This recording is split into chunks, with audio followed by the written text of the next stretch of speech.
Lakini wewe kama Mkristo lazima ujue mtu peke yake ambaye anaomba ruhusa ni Mungu aliye juu mbinguni. Binadamu wanasema kila kitu, lakini Mungu anasema nini juu ya maisha yako?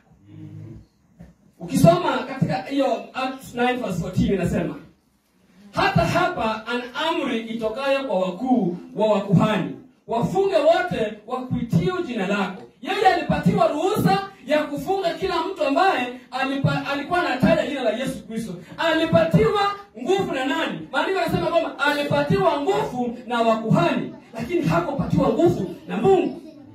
Mtu peke yake ambaye ako na authority juu ya maisha yako ni Yesu Kristo. Mtu peke yake ambaye alikufa kwa sababu ya dhambi zetu ni Yesu Kristo. Kwa hivyo yeye ako na final say juu ya maisha yetu.